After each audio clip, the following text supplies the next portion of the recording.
Imagine your life right now is a big fucking carnival cruise, which you probably don't want to be on right now because they fucking sink and the shitters go up and everything else. But imagine a carnival cruise, right? That's society's life. Big old fucking cruise ship out at sea, just chugging away. For that motherfucker to turn left, it is like, it is forever. Turn. It takes forever for that big vessel to turn. We aren't society, man. We aren't that big ship of life. We're a fucking speedboat. Don't look for a free ride on a fucking big boat. Be a speedboat. Because in a speedboat, not only can you go faster than a big vessel, but you can turn on a dime. You can run circles around that bitch. You can recreate the route to success. Don't follow the herds, guys. Set your own trends.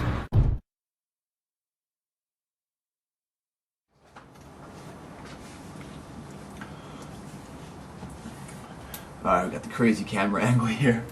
Alright, next question. Hi Greg, I'm interested in hearing about your thoughts on functional fitness workouts, i.e. CrossFit type workouts and more compound Olympic lifting movements versus your aesthetic focused bodybuilding type workout routines. Do you ever do CrossFit or Olympic training lifting workouts? If so, what is your take and the effectiveness of these types of workouts on building muscle and overall fitness? Thank you very much. Unsigned. My brother-in-law is a Navy SEAL, so CrossFit, I'm in good shape, right? You know, I kind of feel like I can hold my own in any environment, right? I was an Army Ranger. I'm like, so over the holidays I went and hung out with my brother-in-law, and he showed me his CrossFit workout, and I'm telling you what, it beat the living crap out of me. I mean, it was hard. I mean, the part where you had the rings and you do the pull-up to the dip, I mean, it took everything I had to do it, and I saw these guys go in there, you know, that don't look half what I look like, and was just like playing with it up and down 30 times and no problem. So you're like, well, how is that possible? Look at me, look at him. Well, here it is. You're training specific for your functional goals, whatever your end state is. If you're a marathon runner, you know, you're doing different types of workout. If you're a wrestler, if you're a swimmer, if you're the best runner in the world, the best biker in the world, doesn't mean you're the best swimmer in the world. It's a different type of aerobic conditioning, you know? Same with lifting. There's a different type of anaerobic strength with just the aesthetic bodybuilding type, just pressing, you know, there's power lifters that don't look so good, you know, but they can lift the house, you know, throughout the neighborhood. As opposed to the bodybuilders on stage, you know, they look great, but at that point they're so depleted and everything else, they're pretty weak, you know. So the visual representation of what our society calls as being in shape is kind of construed to what the reality of the shape really is. My brother-in-law, who's with the SEALs, is in amazing overall shape. I mean, he doesn't have like the definition of the abs, and he's on the cover of the magazines, but that's a different type of shape, you know. That's why Baskin-Robbins has 31 fucking flavors, right? Because, you know, vanilla's good for some people, but some people like the mint chocolate chip, you know. So you want to train whatever your job is, or your sporting event is, or whatever the end result is. You know, you look at figure out what you want to be first, right?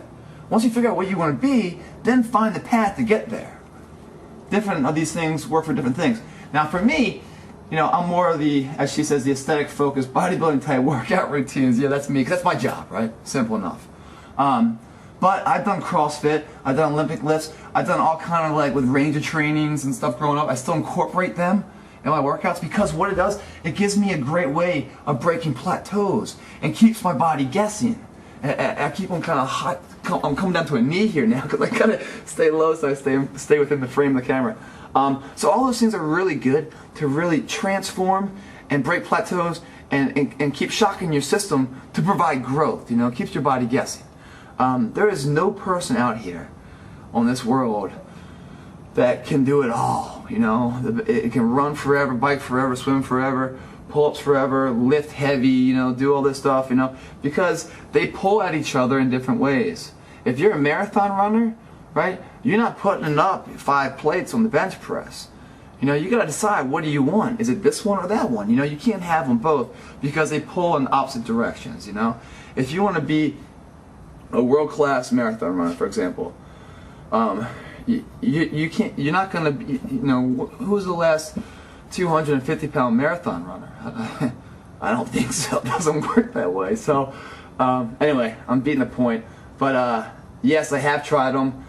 For me, it doesn't lead to my end result as well as the conventional body building type workouts. But yes, I love and encourage anyone that's having troubles finding growth in the workouts to experiment with these types of different unorthodox, so to speak, of what you, as far as what you're used to, workouts. Because ideally, unorthodox training, all that means is it's orthodox to somebody.